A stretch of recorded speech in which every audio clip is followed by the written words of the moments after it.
because we're trying to figure out why it seems liberals are more interested in getting out in the street and mobilizing than we are.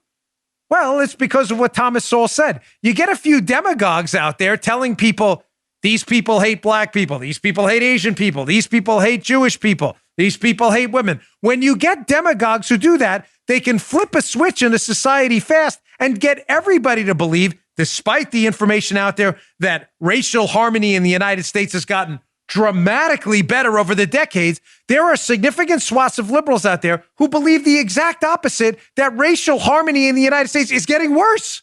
There's no data to back that up, but Sowell explains it. You get a few demagogues, a few Al Sharptons out there, a few Moscow Rachel Maddows, a few Brian Stelters and others, liberal media gaslighters. And what do? They play into the left's identity politics narrative, because what is the most disgusting thing in today's society outside of a homicidal maniac, serial killer, or child molester you can be called? A racist. And only in a society that has disavowed racism would the charge of racism be such an effective weapon to gin up emotion in a political movement. Does that make sense? Everybody tracking me here? There's no evidence whatsoever that racial harmony in the United States has gotten worse. None. It's gotten dramatically better. So why do so many more people now than even 10 years ago believe the racial situation in the United States is degraded to the point of total chaos when none of it's true? Because the left needs you to think it's true, because they're demagogues and we are not a racist society. Therefore, calling other people racist is the ultimate way to pit one side against another. Racists are bad. We all get it. Come with us. We're on the anti-racist team. We're going to fight those racists over there. Which ones? Those ones. I don't see them. Don't worry. We'll get to them later. Explains perfectly the mobilization gap.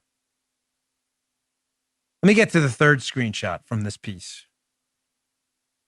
Hananiah's newsletter. It says the left has always had an advantage in committed activists.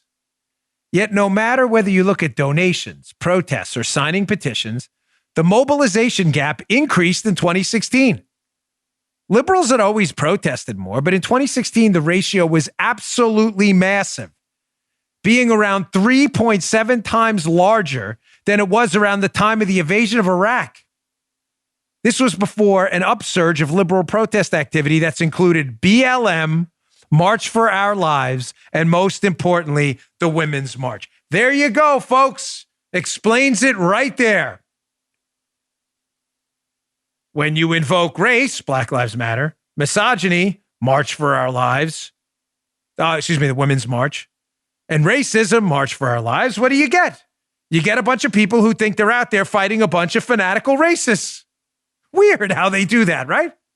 Despite racial harmony in the United States growing and getting better dramatically. You want to know why liberals appear more interested in politics than we do? Because they're fighting a systemic threat that doesn't exist.